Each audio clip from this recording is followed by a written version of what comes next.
అందరికీ నా నమస్కారాలండి. కొత్తగా వచ్చినటువంటి ఫోర్త్ క్లాస్ ఇంగ్లీష్ రీడర్ ఏదైతే ఉందో బ్లోజమ్స్ దాంట్లో పేజ్ నెంబర్ 109లో వన్ వర్డ్ సబ్స్టిట్యూషన్ గురించిన జస్ట్ ఇంట్రడక్షన్ పార్ట్ అనేది ఇవ్వడం జరిగింది.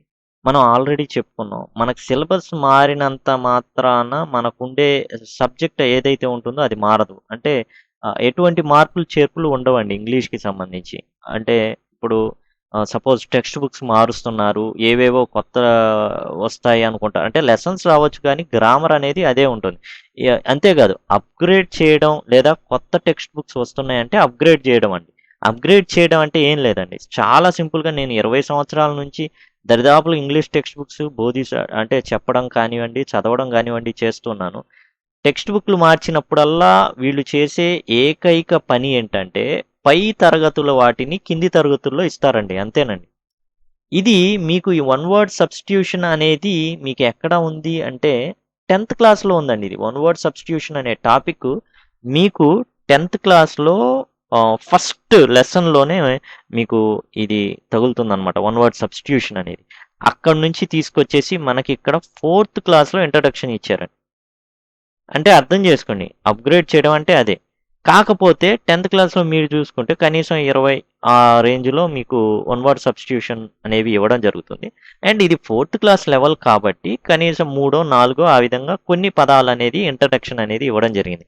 అయితే మనం గనక సిలబస్‌లో వన్ వర్డ్ సబ్స్టిట్యూషన్ గనక ఉన్నట్లయితే ఖచ్చితంగా మనం ఈ 3, 4తో ఎగ్జామ్‌కి మాత్రం వెళ్ళలేమండి. ఈ వన్ వర్డ్ సబ్స్టిట్యూషన్ అనేది మీకు 10థ్ క్లాసు, ఆ తర్వాత ఇంటర్మీడియేట్, డిగ్రీ లెవెల్‌లో మీకు ఉంటాయండి. డిగ్రీ లెవెల్‌లో ఉంటాయి. వాటిని కూడా మీరు ప్రిపేర్ అవ్వాల్సిన అవసరం అయితే కొంత ఉందండి. ఎందుకంటే మనకి ఇక్కడ మెటీరియల్ లేనప్పుడు, టెక్స్ట్ బుక్‌లో నుంచి లేనప్పుడు ఫర్దర్‌గా మనం వెళ్ళాలి. ఎందుకు వెళ్ళాలి? అంటే ఇచ్చే ఎగ్జామినర్‌కి ఒకటే ఒకటి ఉంటుందండి మనసులో. ఏంటంటే ఈ వ్యక్తి డిగ్రీ చదివి బీఎడ్ చేశాడు. అంటే స్కూల్ అసిస్టెంట్ రాస్తున్నాడంటే డిగ్రీ చదివాడు కాబట్టి ఇతని యొక్క లాంగ్వేజ్ ఎక్కడ దాకా ఉంటుంది? డిగ్రీ స్థాయి వరకు ఉంటుంది కాబట్టి నేను ఇయ్యొచ్చు అనేసి ఇవ్వడం జరుగుతుందండి.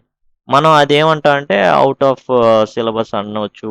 అసలు లేదు, టెక్స్ట్ బుక్‌లో లేదు. పలానా మెటీరియల్ నుంచి ఇస్తున్నారు అనేసి మనం అనుకుంటామండి. కానీ జరిగేదంతా మన టెక్స్ట్ బుక్‌లోనే ఇస్తారండి. ఏదో ఫర్దర్‌గా ఒక ప్రైవేట్ ఇన్‌స్టిట్యూషన్ మెటీరియల్ నుంచి ఇస్తే అది పెద్ద గొడవకు దారి తీస్తుంది. అసలు దానికి వ్యాలిడిటీ ఉండదండి ఆ ఎగ్జామ్‌కి. టెక్స్ట్ బుక్స్ నుంచే ఇవ్వాలి అండ్ రిలేటెడ్ టు డీఎస్సీ మాట్లాడుకుంటున్నాం మనం. ఓకే. ఇక్కడ మనం చూసుకుంటే ఈ వన్ వర్డ్ సబ్స్టిట్యూషన్ అంటే చూడండి. A written message from one person to another person. దీన్ని గనక మనం తెలుగులో చెప్పుకుంటే ఒక మనిషి నుండి మరియొక మనిషికి రాయబడిన సందేశము. ఇంత పొడుగండి. దీన్నే సింపుల్‌గా మనం ఏం చెప్తాం? లెటర్ అంటామండి. ఏమంటామండి? లెటర్ అంటే ఉత్తరం రాశాడని చెప్పడానికి ఒక మనిషి నుండి మరియొక మనిషికి పంపబడిన రాతపూర్వక సందేశము. ఇంత పొడుగండి. Written message from one person to another person. దీనికి సింపుల్‌గా ఏందండి 6 అక్షరాలతో లెటర్ అనే ఒక పదం అండి. దీన్నే వన్ వర్డ్ సబ్స్టిట్యూషన్ అంటారు. ఇంత పొడుగైన దానికి కేవలం ఒకే ఒక పదంతో చెప్పడం వన్ వర్డ్ సబ్స్టిట్యూషన్. కొంతమంది కథలు చెప్పమంటే చెప్తా ఉంటారు. సింపుల్‌గా చెప్పేయొచ్చు. ఓకే. ఇది దేనికి ఈ వన్ వర్డ్ సబ్స్టిట్యూషన్ అనేది మనకు దేనికి ఉపయోగపడుతుందంటే వర్డ్ బిల్డింగ్ అండి. అంటే వర్డ్ పవర్ పెంచుకోవడానికి మనకు సహాయపడుతుంది. అంటే అనవసరమైన విషయాలు ఎక్కువ సేపు మాట్లాడకుండా తక్కువ సమయంలోనే చెప్పేయడమే ఈ యొక్క వన్ వర్డ్ సబ్స్టిట్యూషన్ యొక్క లక్ష్యం అన్నమాట. ఇక్కడ చూడండి examples. A continuous dry weather period without rainfall. వర్షం పడకుండా ఎప్పుడు కూడా పొడిగా ఉండే వాతావరణాన్ని కలిగి ఉండే కాలము అని చెప్పడానికి సింపుల్‌గా తెలుగులో అయినా, ఇంగ్లీష్‌లో అయినా మనం ఇది ఉపయోగపడుతుందండి. వన్ వర్డ్ సబ్స్టిట్యూషన్ అనేది. ఇప్పుడు తెలుగులో చెప్పుకున్నాంగా వర్షపాతం ఏమీ లేకుండా పొడిగా ఉండే వాతావరణపు కాలం ఇది అన్నాడనుకోండి. దానికన్నా సింపుల్‌గా తెలుగులో కూడా కరువు రా అంటే సరిపోతుంది. ఇది కరువు కాలం అంటే సరిపోతుంది. ఇంగ్లీష్‌లో డ్రాట్ అంటాం. మనం ఆల్రెడీ చెప్పుకున్నాం. సైలెంట్ లెటర్స్‌లో జీహెచ్ వచ్చిన సందర్భాల్లో అయి సైలెంట్‌గా ఉంటాయి అనేసి సైలెంట్ లెటర్స్‌లో చెప్పుకున్నాం డ్రాట్ అన్నమాట. డ్రాట్ అని. An act of growing plants and trees in large form.